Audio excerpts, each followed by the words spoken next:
car definitely seems to have been rolled over, and it had BC Racing coilovers, and you can see the cup completely destroyed. The other side is still here, very nice and clean, and somebody already pulled the front ones off, and those are gone.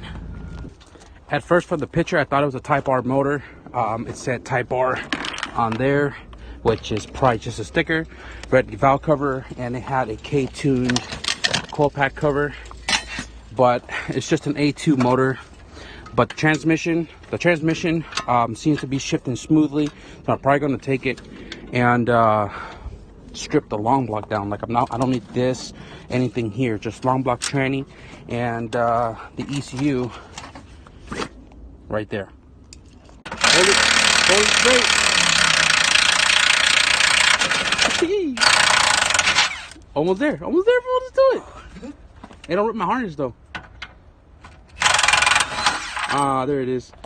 I think it's still hanging on the engine or off the header. Oh, yeah, it is on the header.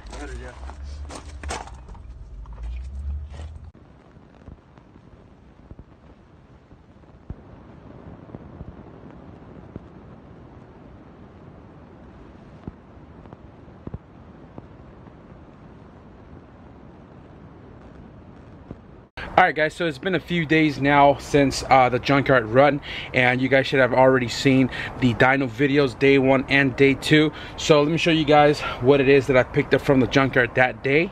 And here we have a K20A2 O2 RSX, I believe it was. And originally, when my buddy let me know that this motor was in the car in the yard, I thought it was a Type R because the cover said Type R valve cover, black dipstick, and I rushed myself all the way out there to find out it was just an A2. But regardless of the fact, it seems to be a good motor. Crank rotates, transmission shifted, and I didn't take the shifter boxer cables because I have like 2 sets of those, and I took the ECU as well. So this right here is a KTUNED coil pack cover, which is freaking awesome, because I was looking at my car the other day and I was like, damn, I don't have a cover. I've never had a cover. I don't have an A2 cover, and sure enough, this one had one.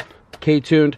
I'm probably going to take it out of the car and leave it here in the garage, and then I'm going to take that and everything else to the storage. Everything else is trash. The reason why I'm leaving it here is because I kind of want to do a compression test on it. It was a rollover car, so I doubt anything with the engine was messed up, but I want to do a compression test on it, and I'm probably going to sell the transmission to kind of make up the amount I spent for this, which was a lot more than I normally pay for a motor. But you know, at the end of the day, it was still a good Junkyard find, so I'm pretty stoked about that. I'm not sure where this video is gonna go. I'm actually spending this week cleaning the garage out, cleaning all of the stuff that, you know, compiled from working on Ricky's car and the squad cars to get it ready for the dyno day. So I'm actually going to be, you know, organizing, consolidating, trashing a ton of those stuff. I'm going to clean more of this area. I did a little bit this morning. All my tools are reorganized.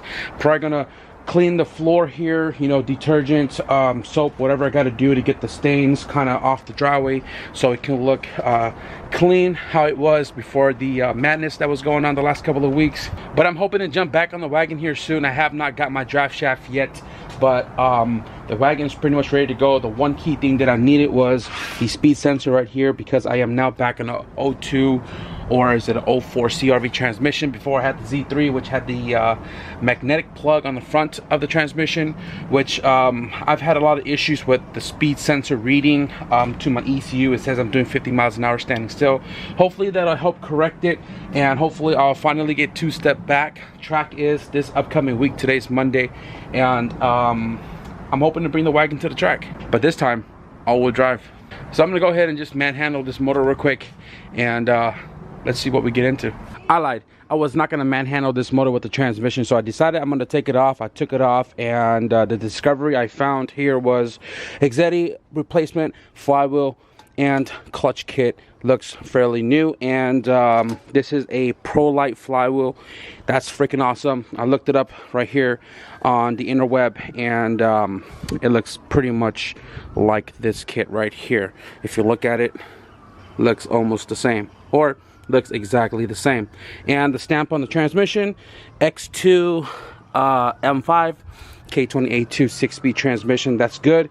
And now I'm probably gonna take this motor. I'm gonna stick it with the other A2 motor over here. I'm probably gonna turn this one sideways so we have 2 long blocks on the same dolly and then a small dolly for that guy. Wait, I'm a little confused now. This one looks like this one, the flywheel, and I'm not even sure anymore. I could easily go on Google and find out if that's a Type S stock flywheel, but what are the chances that this one and this one has the same flywheel?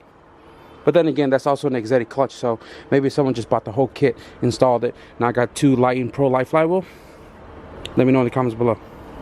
Something so simple, and I broke the stud in half, so I had to weld a 10 nut on top of that broken stud, and that is the only way I can pull it out. So I've already welded it 2 tacks and it already spun, but kind of welded the head of the 10 a little bit, so I can't stick a wrench on there, but when I do, I can turn it. So I'm gonna go ahead and remove that real quick. Had to remove the original stud cover, like combo thing right here, and these are for the coil packs. Put regular 10s on it without any studded head on top. One there, one there.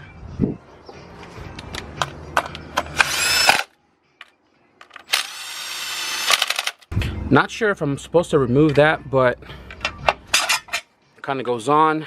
This thing kind of dimples out.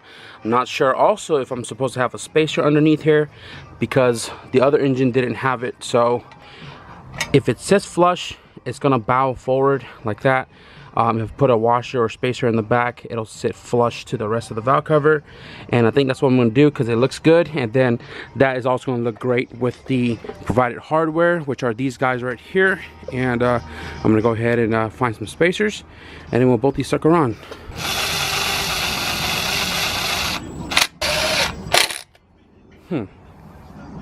It's almost flushed. The person who had this before Loctite these bolts, they're a little rough to go in, but I'm probably gonna do one more spacer. But damn, that looks so good in the engine bay. And the last piece, the black dipstick. Oh my god, that thing just changed the look of the valve cover so much. No more sore eye orange dipstick. Sick. So yeah, relying on my jack, picking up this motor, and then I'm gonna bear hug it into the car. The camera's over there, so I'm recording off my phone for y'all. Alright guys, so got the LS here in the storage. That's gonna be kind of like a spare motor now. And I don't know if I showed you guys this, but I built the rack that used to be in my garage here in the storage, just to kind of get a lot of the smaller stuff off the floor. Got my slicks on the bottom, a lot of spare engines, JDM B18B LS I got from the junkyard. Right there we got the GSR from the junkyard I got a long time ago. Cousins ITR blown block, EP3 SI I got from the junkyard. Right there we got Joe's old LS tranny. All-wheel drive 5-speed transmission without accessories. I'm probably gonna sell this right here because I have another one in the garage. This is the LS that came out of my cousin's car, and when it came out, we found out that it was actually cracked. Or actually no, this is my cousin's B20 that spun a bearing, but this is the LS that I don't know where it was. It had a crack on the outside sleeve, so that's like a core now, or we can keep that for future sleeving if we decide to sleeve an LS block or whatever. But the K24 I scored in the junkyard like a year and a half ago. K24 A2 TSX, the old B20 VTEC from my CRX, which still runs, it just smokes a little bit. Probably gonna put new rings in it and call it a day. And obviously the old toolbox, the H23. Still debating if I want to throw this in the CRX. Not 100% sure yet, but I think here soon, once I finish the wagon, I'm probably going to take this home and the other CRV transmission at the house. I'm going to try to build a plateless kit. My buddy Miller was telling me that he built a few of them. It's pretty simple. He'll run me through it. And if I can do an H2B plateless, that'll help me with clearance in the CRX and potentially be the new motor for the car. Not sure what else I'm going to get into tonight. I'm probably just going to clean the driveway. I'm not doing anything that's like worth recording, so I'm probably gonna end the video right here. Probably a short one for you guys as well too. Definitely give this video a thumbs up if you guys enjoyed the Junkyard run. I'm sorry that was recorded on my phone because I did forget my camera, but we do have another K20A2, which, man, I thought it was a tight bar, but at the end of the day, it was still a good score. And if you guys want to stick around for the wagon, I do want to start on it tomorrow, kind of button up a lot of things. And the only thing I need for that car is the drive shaft and an exhaust system. So if you guys want to stick around for that, be sure to hit the subscribe button now. But with that being said, thank you guys for watching, and see you guys in the next video. Peace.